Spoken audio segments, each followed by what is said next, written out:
Hello everyone, I'm Natalia, a PhD in literature, and welcome to my vlog.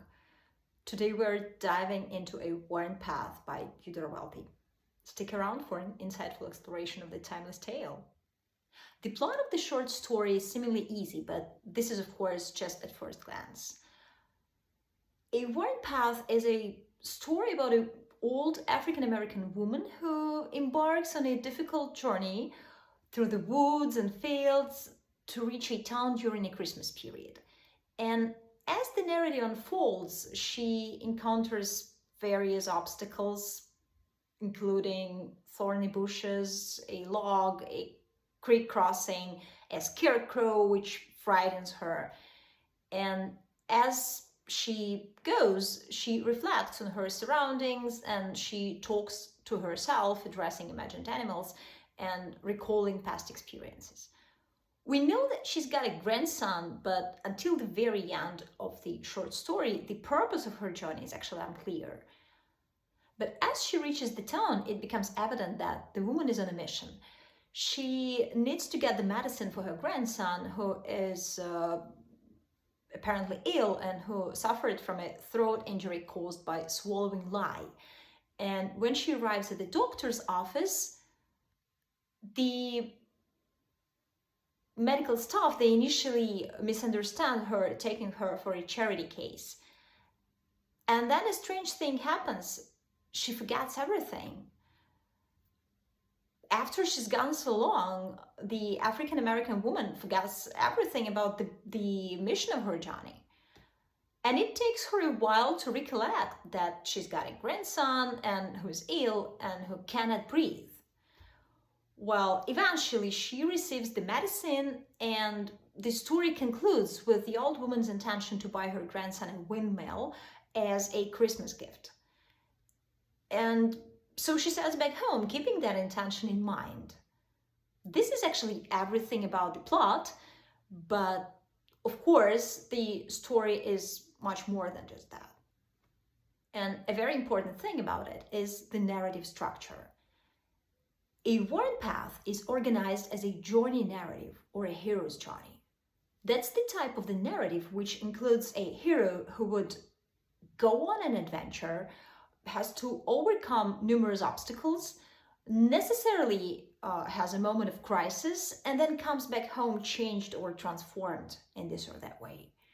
And in the history of literature, those heroes would mostly be some male characters, physically strong, who would face some really challenging obstacles on their ways, really serious ones. The most famous journey narratives would include Homer's Odyssey or Melville's Moby Dick, Tolkien sagas like The Lord of the Rings or The Hobbit, etc., etc. Well, sure, there existed some female characters in the journey narratives too. For example, we can see that in The Wizard of Oz or in Alice in Wonderland, but again, most of the time, the hero's journey narrative type is a narration about strong man. On the contrary, in The Worn Path, we've got an African-American woman instead of a strong white man. And what sort of obstacles does she have? She's got a bush, a log, a creek crossing, a scarecrow, a buzzard, a hill, and a dog. That's basically it. So in other words, we've got a sort of a Johnny narrative here, but it's a Johnny narrative upside down, with frailty instead of strength, with a black female instead of a white man, with age instead of youth. But we've got the same resilience and the same determination. The other important thing about the short story is its symbolic structure. And the first thing that catches the reader's attention is the heroine's name. Her name is Phoenix Jackson. And sure, Phoenix is a powerful symbol associated with a mythical bird that rises from its ashes. This symbolizes resilience, rebirth, and the cyclical nature of life. At the very first paragraph of the short story, when introducing the central character, the author describes her as moving a little bit from side to side in her steps with the balanced heaviness and lightness of a pendulum in a grandfather's clock. So at the very start, the author gives us a hint to the cyclical nature of life and rebirth associated with this central figure of the story. And despite her age and hardship she faces, Phoenix Jackson persists in her journey, embodying the spirit of the mythical phoenix. And sure, such obvious symbol in the name of the main character gives us a clue about the symbolic nature of the story in the whole. And so we start looking for some other symbols too. And number one would be the Christmas setting, which immediately brings us back to the Phoenix associations and to the pendulum associations, which I mentioned before, because Christmas would be the symbol of renewal and rebirth here. Number two is the grandson's sore throat. In literature, illnesses or physical ailments can sometimes be symbolic representations of societal issues and historical struggles faced by particular communities. And given the racial context of this short story, we can actually assume that grandson's sore throat is a very powerful symbol of his inability to speak and his inability to breathe. Because, well, he could have had any other sort of illness. He could have broken his leg or he could have broken his finger, but he has swallowed lye, which means he couldn't speak. Well, literally, he had no voice, and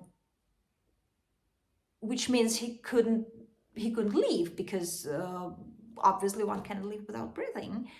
So in this context, grandson's sore throat would be the symbolic representation of African American struggle for their ability to have a voice. He's sort of a collective figure in this context. And then there comes the windmill. In the end of the story, grandma decides to bring her child a windmill as a present. She says, "This is what come to me to do. I go into the store to buy my child a little windmill they sell made out of paper. He going to find it hard to believe there is such a thing in the world. I'll march myself back where he waiting, holding it straight up in this hand." So she literally says in the end of the story that she's going to march back home holding the windmill in her hand as a candle. And windmills for centuries have been the symbol of perseverance, hope, and cyclical dance of life and time. In other words, the story ends with a very powerful symbol of hope. But on the other hand, if we consider that this windmill was made out of paper, that also adds some shades of meaning to the understanding of the short story, because while that hope was very fragile, that windmill was made out of paper, and it was that much fragile as the old phoenix herself. Well, that sort of thing. You can also check some other symbols now on the screen. In other words, a worn path is not just a short story about some old ancient granny coming through the woods to town and then coming back home. It is a very symbolic and deep tale about hope and resilience, and strength and constant resurrection. And at the same time, it's a short story about love, devotion, and self-sacrifice. And it is also a story about racial injustice. Everything on 4 pages. I hope you found the analysis useful, and subscribe and stay tuned for more literary explorations. Until next time.